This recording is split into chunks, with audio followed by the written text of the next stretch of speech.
Zwembaden in de gemeente Terneuzen dicht voor overlastgevende jongeren uit België. Opstootjes, schemmers en kleine vechtpartijen. En verder in deze Zeeland nu. Corona geldt vooral besteed aan mentale hulp. En roep om meer AZC's in Zeeland.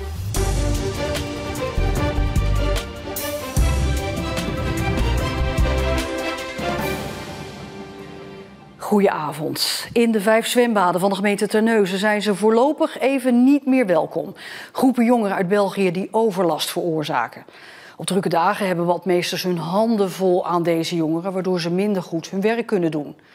Alleen inwoners van de eigen gemeente en buurgemeenten zijn voortaan nog welkom in de zwembaden. Vanaf komend weekend kom je alleen nog maar met een ID-kaart hier het zwembad in Axel in.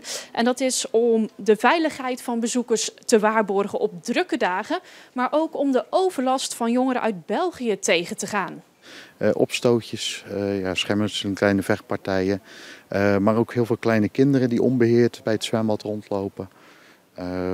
Heel veel afval, mensen ruimen niks op, zetten de barbecues aan. Er wordt zelfs, hebben we meldingen gekregen dat verschillende mensen ook in de bosjes aan het poepen zijn.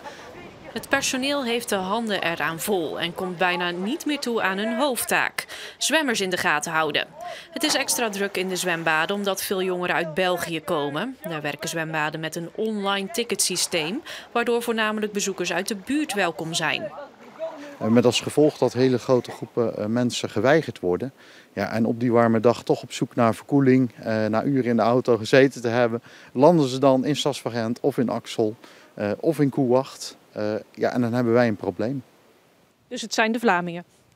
Het is vooral afkomstig uit Vlaanderen, maar het beeld wat we en ook de politie wel heeft, is dat het ook echt wel vanuit regio Brussel komt zelfs. Bezoekers moeten zich dus kunnen identificeren.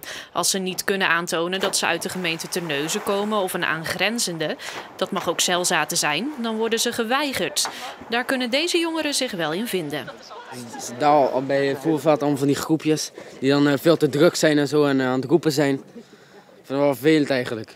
Ja, ik vind het wel goed. Dan zie je ook minder druk. Soms is het gewoon druk om echt goed te zwemmen. Vanaf zaterdag moet je je ID-kaart laten zien bij de ingang. Wat vind je daarvan? Ik vind het niet zo erg. Het is een kleine moeite om mee te nemen. Het personeel krijgt ook bodycams en er worden beveiligers ingezet. De gemeente wil in de toekomst ook gaan werken met een online ticketsysteem zoals in België. Maar met deze maatregelen hopen ze deze zomer in ieder geval veilig door te komen. Zorgen dat leerlingen zich geestelijk beter gaan voelen en weer contact hebben met elkaar. Daar is het meeste geld naartoe gegaan dat middelbare scholen in Zeeland kregen om leerachterstanden weg te werken. Achterstanden die ontstonden in de coronajaren. Het blijkt allemaal uit een enquête van Omroep Zeeland. We gingen eens kijken hoe dat gaat op het Calvijn College in Goes. 3, 2, 1, start! Sportdag van het Calvijn College. In Seer Hendricks Kinderen bewegen leerlingen en maken ze samen lol. De dag wordt voor een belangrijk deel betaald uit NPO-geld. Dat potje is bedoeld om corona-achterstanden, opgelopen in het onderwijs, weg te werken. Het gaat om €1600 per leerling, verdeeld over 2 jaar. De schoolsluitingen hebben er ingehakt, zegt iedereen. De leerling voorop. Die tijd toen we van corona hadden wij online lessen thuis.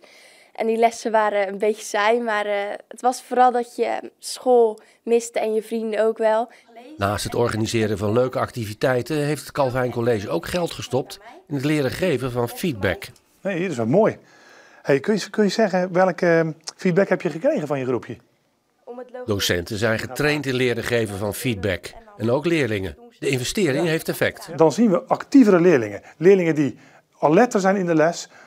Weten waarom ze iets moeten doen, omdat er een duidelijk leerdoel is. Je leert er zelf gewoon van en het wordt gewoon beter, zeg maar, wat je al gedaan hebt, zeg maar. En ja, dat helpt wel vooral. Voor mij ook. Omroep Zeeland ondervroeg alle middelbare scholen in Zeeland over de besteding van de NPO-gelden. Naast investeringen op het sociaal-emotionele vlak is er ook geld gegaan naar kleinere klassen en het wegwerken van achterstanden. Iedereen die ik heb gesproken in het onderwijsveld is het erover eens. De impact van de coronacrisis en dan in het bijzonder de schoolsluitingen op leerlingen is enorm geweest. Vraag is nu natuurlijk of die €1600 extra per leerling die de school heeft gekregen, de leerlingen er weer bovenop heeft geholpen. Ja, vind ik lastig om te zeggen. Je leest er ook in de media veel over. En We hebben een periode voor, we hebben een periode tijdens en een periode na. Wij als docenten zijn aan zet om die leerlingen hier een goede tijd te bezorgen. En ja, als ik dan de collega's hier bezig zie met leerlingen, dan doen ze daar alles aan. Ook om bijvoorbeeld dat stukje sociale wat ze gemist hebben in de coronatijd, om dat weer extra in het programma in te bedden. En dat vinden leerlingen fijn en ouders waarderen dat. Dus is het gelukt. We hebben ons best gedaan en ja... Nou, ik liep vandaag door de school en toen dacht ik aan diezelfde vraag. Is het gelukt? En toen was het heel druk. De kinderen waren boeken aan het teruggeven of inleveren. En toen dacht ik van, wat is het weer een heerlijk lawaai in de school. Dus volgens mij is het gelukt. Tot de volgende keer. We zien je zeker weer komen. Zeker weten. Jo, dag. De sluizen in Hansweert zijn vannacht gesloten vanwege een personeelstekort bij Rijkswaterstaat. Het is de zoveelste keer dat een sluizencomplex dichtgaat. Scheepvaart werd laat op de hoogte gebracht en is de sluitingen zat. Dat heeft niet alleen gevolgen voor je planning, maar dat heeft natuurlijk ook gevolgen voor de achterliggende planningen aan land. Want de vrachtwagens die bij het lossen helpen, de kraan die staat te wachten, de containers die eraf moeten. En dat zorgt voor financiële schade. Dat loopt echt in de miljoenen schades. Wat moet er gebeuren met de kosten die gemaakt zijn door de schippers? Ja, het zou mooi zijn als we die kunnen verhalen bij Rijkswaterstaat. Gaan jullie dat ook doen? Ik denk dat er wel wat claims ingediend gaan worden, ja. De scheepvaart overweegt dus nu echt actie. Misschien moet dat een keer gebeuren om alles en iedereen eens goed wakker te schudden. Het is een ambitieus project langs de oevers van de Westerschelde in het oosten van Zeeuws-Vlaanderen. Op 6 plekken komen opvallende dijkovergangen. Daardoor moeten de dorpen en het water beter met elkaar verbonden raken. En het moet ook meer toeristen trekken. Walsoorde is de eerste plek voor zo'n bijzondere overgang. Een hele brede trap waar je ook lekker op kunt zitten of hangen.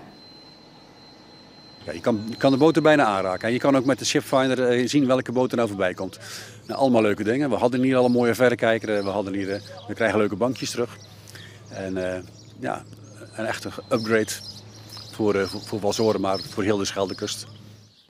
Er komen ook opvallende dijkovergangen in Ossenisse, Emmadorp, Baalhoek, Kreverhille en Paal.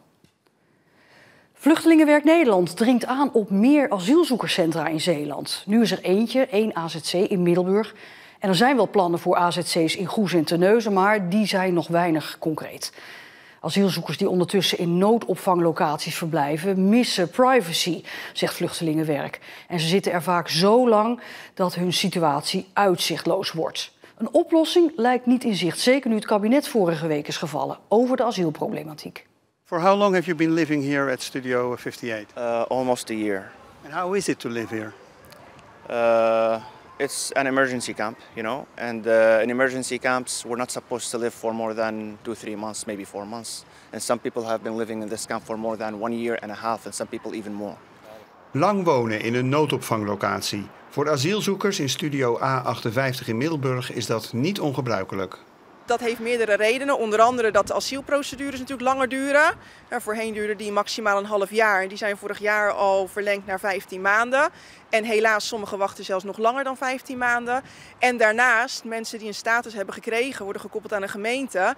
En ja, we weten allemaal hoe het zit met de huizenmarkt. Die is nog steeds niet al te best, dus mensen wachten ook heel lang op een woning. De 200 asielzoekers in Studio A58, allemaal mannen, slapen in containers. In kamertjes van 2 bij 2,5 meter. Here we live in containers and the situation isn't very good inside. But at the same time we wait for longer. And it doesn't feel good at all because it's a sign of injustice. And when we came to the Netherlands, most of us, we came here because we had a previous idea that the Netherlands is a country of freedom, human rights and justice. And now you just wait and wait. Yeah. En dat leidt tot uitzichtloosheid en verveling. أنا بدي أشتغل أي شيء يعني أنا حابب أشتغل وأدفع الضرائب اللي تترتب علي يعني أنا ما بدي حابب إني أشتغل أروح أدور على شغل أسود. Wat zou er in Zeeland moeten gebeuren om de situatie van asielzoekers in die noodopvang en die crisisnoodopvang te verbeteren? Ja, er zouden meer duurzame locaties moeten komen. Meer AZC's dus eigenlijk? Meer AZC's, ja, voor lange tijd, voor 5 jaar en daar echt in investeren. Want deze noodopvanglocaties worden elke keer met een half jaar of een jaar verlengd. En uiteindelijk blijven dit bijvoorbeeld een evenementenhal en is het geen volwaardige woonplek. En dat zou de oplossing zijn, want minder vluchtelingen komen er voorlopig nog niet. Ja, de reportage is van Marcel de Kranen, die staat hier nu naast mij. Ja, Marcel, wat we zien in de beelden, die noodopvang, ja, die is heel basic, hè? Die is heel basic. We mochten binnen niet filmen, maar een aantal asielzoekers heeft me wel meegenomen naar binnen. En dan zie je die hal, die evenementhal, en die is dan gevuld met containers. En per container heb je dan 2 kamers. Nou, dat zijn echt hele kleine kamertjes van 2 bij 2,5 meter. En daar moeten mensen dan soms meer dan een jaar verblijven. Wasmachines bijvoorbeeld, ja, 5 voor 200 mannen. Het zijn allemaal mannen die daar zitten. Ja, het is echt, het houdt niet over, zeg maar. En dus zegt Vluchtelingenwerk nu, er moeten meer permanente AZC's komen dus. Ja, maar die komen er voorlopig niet in Zeeland. Er zijn wel plannen om een nieuwe te maken in Middelburg en dan nog 1 in Goes en nog een AZC in Terneuzen. Dan heb je er 3 in totaal. Maar de wil is er wel, maar de concrete plannen zijn er niet. En dat kan ook nog wel eens tot 2026, kan je nagaan, dat is 3 jaar, kan het duren voordat die er zijn. Maar goed, iedereen weet, de nood is nu hoog. Er zijn weliswaar minder asielzoekers dan verwacht. Maar ja, mensen zitten wel in dit soort hallen en in tenten. En ondertussen is dus het kabinet gevallen. Dat gaat denk ik ook niet helpen, hè? Nee, dat schiet niet op, want dat betekent eigenlijk dat alles bij het oude blijft. Hè. Men was bezig met een spreidingswet. Die zou dus gemeenten verplichten om asielzoekers op te nemen. Maar dat is nu allemaal toch on hold. Vluchtelingenwerk heeft wel gezegd, ja, gemeente, pak nu jullie verantwoordelijkheid. Als het Rijk het niet doet, doen jullie het dan. Maar goed, het is nog maar de vraag hoe snel dat en hoe vaardig dat allemaal gaat gebeuren. Marcel de Kranen, dankjewel. Na een regenachtige nacht bleef het vandaag droog. Wel was er de nodige bewolking. En het was ook niet warm met temperaturen rond de 20 graden. En die wisselende bewolking die blijft nog wel even. In het weekend, met name in het weekend, kan dat gaan omslaan naar onstuimiger weer. En tot zover deze Zeeland Nu. Nog een hele fijne avond en graag tot morgen.